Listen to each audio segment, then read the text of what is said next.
I've already given notices of amendments, more than 10 amendments.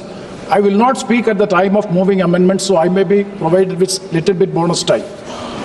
Sir, the Banking Laws Amendment Bill 2024 is against the basic principles of legislative process. At the time of introduction of the bill itself, I have made my opposition. Why? Because the distinct provisions of difference bill proposed to be amended are put together for attaining different aims and objects is not a fair legislative practice, for which distinct and separate bills have to be brought in the House so as to make amendments. In this case, 5 legislations are to be amended. I'm not going to the details of that. If it is rightly, honorable member from the other side has said that it is consequential amendments. These are all not consequential amendments.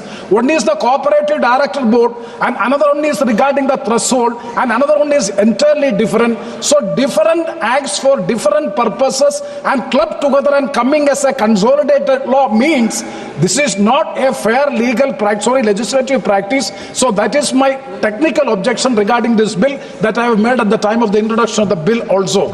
Sir, coming to the contents of the bill, I support the bill, I support the bill with some reservations, Sir, the recent reports relating to Indian banking sector shows that Indian banks are more vibrant and resilient, and key banking indicators, namely credit growth, net profit, CRAR, GNPA ratio, NNPA ratio, PCR are in good condition, I do admit. I would like to know from the Honorable Finance Minister, at the same time when you are making a rosy picture of the health, financial, fiscal health of the Indian banks, when you are making such a picture, I would like to know from the Honorable Minister, what is the amount written off during the last 3 financial years?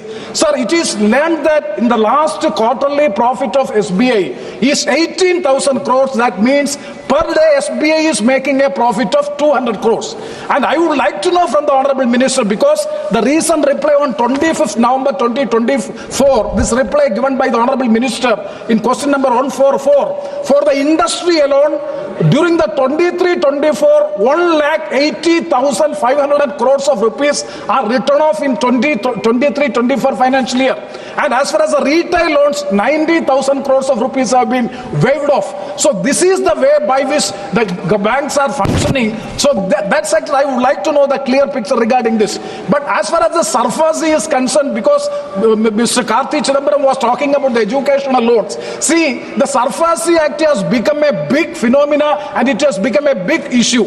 As far as the single house loan borrowers and the small and micro enterprises loans, I suggest to the Honorable Minister, please, when it becomes an NPA, an opportunity may be provided to the small and micro enterprises loans, because small and micro enterprises loans are 80% of the MSME, 95% of the MSME is from this category, small and micro enterprises. So they should be given an opportunity to restructure the loans instead of stamping it as an NPA. This has to be taken into consideration, for which the government of India has to discuss with the Reserve Bank of India so as to have an amicable solution to help and protect the poor small and micro enterprises. And coming to another issue, sir, regarding the cashew industry in my constituency in the state of Kerala, not only in the state of Kerala, throughout the country, 95% of the cashew workers are poor women belonging to the very, very downtrodden people. Unfortunately, the state chief minister has convened a meeting of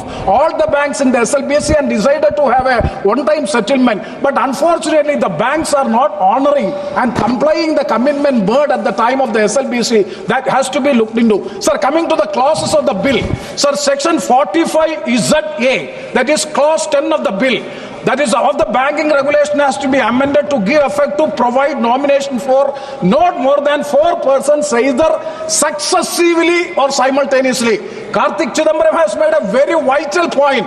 Successive and simultaneous nomination is more problematic than the existing provisions of the law.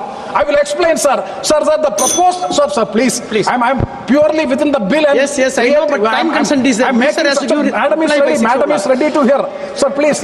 Madam will reply after 10 or 15 minutes. Good point. So, sir, I'm fully confining to the bill. Sir, another important amendment is the proposed amendments give provision for proportionate allocation for nominees. This is successive and simultaneous nomination, number 1. And number two is a provision for proportionate allocation for nominees and restricting the number of nominees to 4. My question is, suppose, number one question is whether it is in consonance with the succession law. Whether it, because a nominee is only entitled to collect the money, he is legally not entitled to get the money. A nominee means he is only entitled to receive the money. But suppose if I am having 5 sons, I want to give five persons as nominees. Why should we restrict the number of nominees to 4 instead of having the number of legal heirs in which he want to allocate the money? And the second point he has raised, I would like to reiterate, Investor Education Protection Fund. Sir, by virtue of the SPA Act, Acquisition and Transfer of Undertakings Act of 76 as well as 1980, it's provide for transferring unpaid or unclaimed dividend to an unpaid dividend account.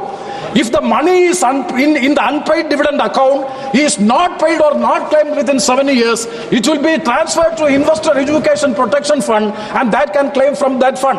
Sir, it is reliably laid that as on 31/10/2022, total balance amount in IPF is around 5,539.25 crores. How this money is being utilized? Please Sir, go. one minute. Huge amount of money is locked up as an unclaimed deposit. About 78,000 crores is lying with RBI in the Depositor Education and Awareness Fund.